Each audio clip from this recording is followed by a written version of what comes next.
Hi! Hi guys, happy Saturday. So we have one review today. And it's The Behemoth of 11/22/63 by Stephen King. So we're giving this 3.5 stars. Alright.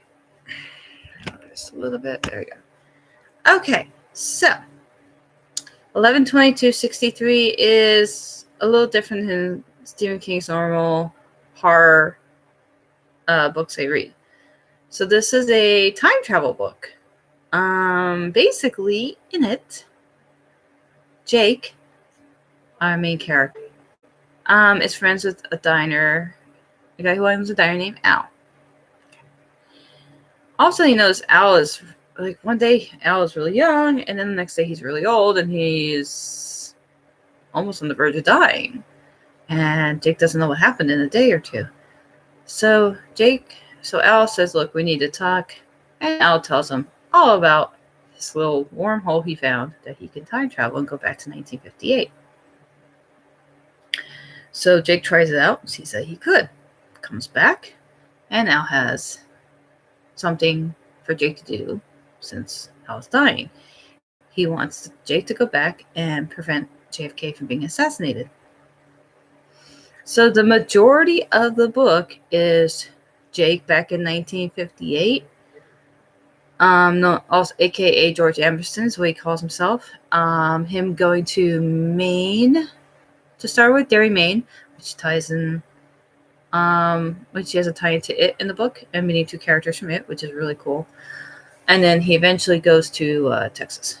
So yeah, the majority of the book is him setting up everything in the 50s up to 60. So from 58 to 63 is the majority of the book.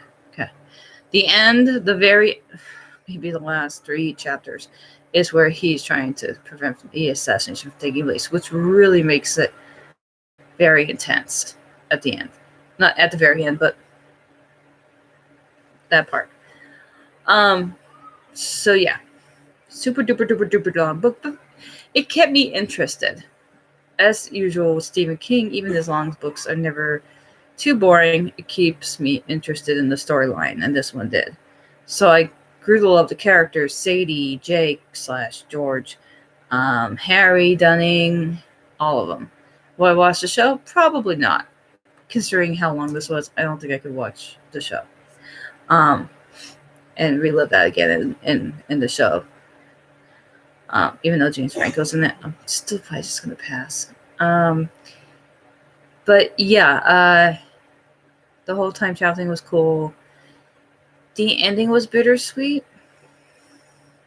I figured what the ending was going to be, what would happen if he prevented JFK from being killed, and it came to fruition. So yeah, things had to change and whatnot. So it was a very bittersweet ending, and I enjoyed it. So I know some people don't like Stephen King's, like, oh, he writes horror, I don't like horror. Really, you could read this if you do like stuff like time travel and kind of like historical fiction, especially with Lee Harvey Oswald and all that. So give it a shot. You may like this one. And this one was called 11/22/63 by Stephen King. 5 stars. Right. That's it for me. Hopefully everyone's having a great Saturday. I know I am. And I'll see you guys again soon. Have a great day, great night, happy reading. Until then, we'll see you guys. Okay. Bye. So Jake says bye. And he says, see you later, alligator. And then you know what the response was. All right, until next time. Bye.